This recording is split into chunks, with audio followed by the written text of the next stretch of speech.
और इस किस्म की पिटीशन फाइल करे। आज सुप्रीम कोर्ट ने वाज़ेह किया है कि ये कैंडिडेट जो 39 मौजूद थे और बाकी 41 के बारे में जो सुप्रीम कोर्ट ने जिक्र किए थे, उनमें से 2 सीटें हमारी रिकाउंटिंग की आड़ में ज़ाया हो चुकी है।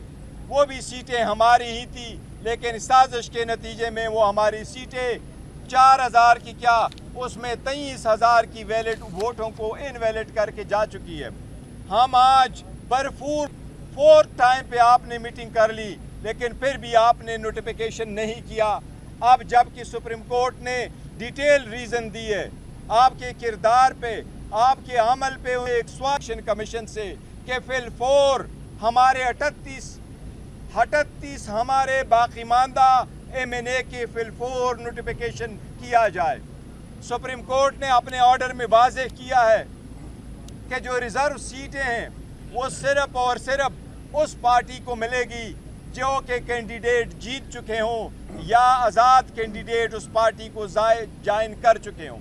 हमारे सारे कैंडिडेट जिनके सब कुछ एफिडेविट इलेक्शन कमीशन में फाइल है, उसके बेस पे हम इलेक्शन कमीशन से मुतालबा करते हैं कि रिजर्व सीटों का जल्द से जल्द अनाउंस करें। इसकी वजह से आज तक सीट के इलेक्शन हम एक बार फिर इलेक्शन कमीशन से मुतालबा करते हैं कि रिजर्व सीटें पाकिस्तान तहरीक इंसाफ का हक है, जिस तरह सुप्रीम कोर्ट ने वाज़ेह तौर कहा है। हर हाल आपने ये नोटिफिकेशन इशू करना है। हम सुप्रीम कोर्ट के इस बात को बड़े कदर के निगाह से देखते हैं जो सुप्रीम कोर्ट ने 2 टोक अल्फाज में कहा कि पाकिस्तान में डेमोक्रेसी चलने चाहिए, डेमोक्रेसी मजबूत हो और उसके लिए ईवान के रोल का और अवाम के वोट का कदर का जिक्र किया है। यही वो स्ट्रगल है जिसके लिए पाकिस्तान तहरीक इंसाफ स्ट्रगल कर रही है। यही वो स्ट्रगल है जिसके लिए पाकिस्तान तहरीक इंसाफ आज़ाद अदलिया चाहती है। यही वो स्ट्रगल है जिसके लिए हम कहते हैं कि कोई भी आईनी तरमीम की जाएगी जिसमें से अदलिया पे कतगन लगेगा, जिसमें से अदलिया के जजेस को उनके मर्जी के बगैर ट्रांसफ़र किया जाएगा। ऐसे आईनी तरमीम की जाएगी जिसमें से ऐसे कोर्ट बनेंगे जिसके जजेस और चीफ जस्टिस साहिबान वज़ीर आज़म हैंड पिक करेगा और फिर उसको अदलिया कहलाएगा। हम उन सारे के सारे तरामीम की भरपूर मुज़ाहिमत करेंगे। हम वकला कन्वेंशन में भरपूर शिरकत करेंगे। आज कोर कमेटी ने खान साहब के हिदायत के मुताबिक फैसला किया है कि इंशाअल्लाह ताला हफ्ते वाले दिन 29 तारीख को हम पिंडी में इंशाअल्लाह जलसा करेंगे।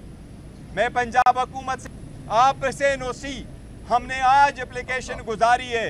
इंशाअल्लाह ताला हमारा भरपूर जलसा इंशाअल्लाह ताला 28 तारीख हफ्ते वाले दिन पिंडी में इंशाअल्लाह ताला पाकिस्तान तहरीक इंसाफ जलसा करेगी और इसके लिए इंशाअल्लाह पाकिस्तान तहरीक इंसाफ बेहतरीन और भरपूर और पुरअमन जलसा करेगी। Thank you. सवाल जाना है कि पहले सुप्रीम कोर्ट की तरफ से हम देखते थे कि पीटीआई के खिलाफ मुख्तलिफ फैसले आते थे। आज के फैसले के बाद आप क्या समझते हैं कि जो काजी साहब या उनका बेंच है, क्या हवाओं का रुख चेंज हो गया? देखिए, ये सुप्रीम कोर्ट के काजी साहब का नहीं, ये डिसीजन जो 12 जुलाई को आया था और फिर 14 सितंबर को एक वजाहती नोट आया था। आज भी सुप्रीम कोर्ट ने अपने वजाहती नोट का भी जिक्र किया है। ये एक जजमेंट आई है जो हमारी जजमेंट थी रिजर्व सीटों पे, अल्हम्दुलिल्लाह उसकी डिटेल रीज़न आए, इससे बड़ी खुशी है और इसमें वोट की कदर में इजाफा होगा, पार्लियामान मज़ीद मजबूत होगा। और साहब, इलेक्शन कमीशन ऑफ पाकिस्तान की बुनियादी जिम्मेदारी आप इंतखाबात कराना, साफ शफाफ मुनसिफाना इंतखाबात कराना 218 के तहत।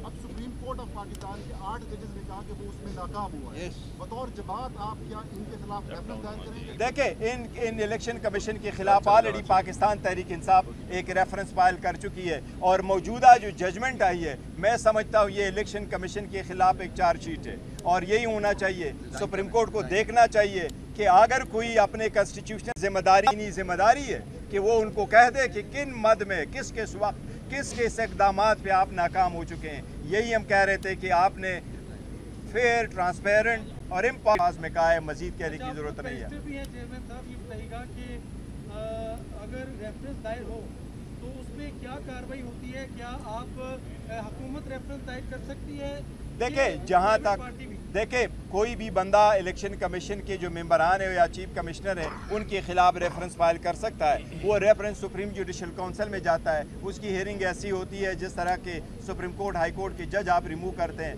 ये उनकी सवाबदीद है, उस पर कब कार्रवाई करनी चाहिए। लेकिन देखिए बाज़ असूल होते हैं प्रिंसिपल, आप इस पे नहीं जाते। अमेरिका में एक गोली चली, उससे डोनाल्ड ट्रंप बच गया, लेकिन एक गलत आदमी उस छत के ऊपर था जिसको किसी ने नहीं देखा, और उसके नतीजे में जो सिक्योरिटी का चीफ है पूरे अमेरिका के, उसने रिज़ाइन किया। मैं समझता हूँ इलेक्शन कमीशन को दीवार पे लिखा आना चाहिए कि आपको इतने वाज़ेह अल्फाज में कह के भी आज भी आप ऑर्डर नहीं कर सके, तो अगर आप ये जिम्मेदारी नहीं निभा सकते तो आवाम आपसे क्या और मुतालबा करें।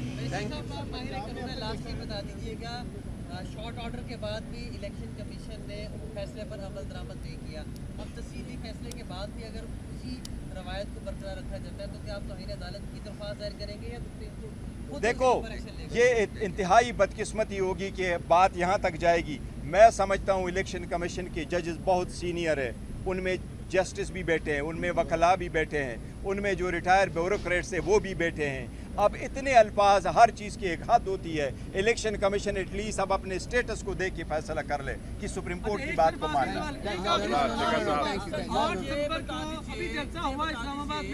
आप एक आप कर चुके हैं सवाल यार, कर चुके हैं।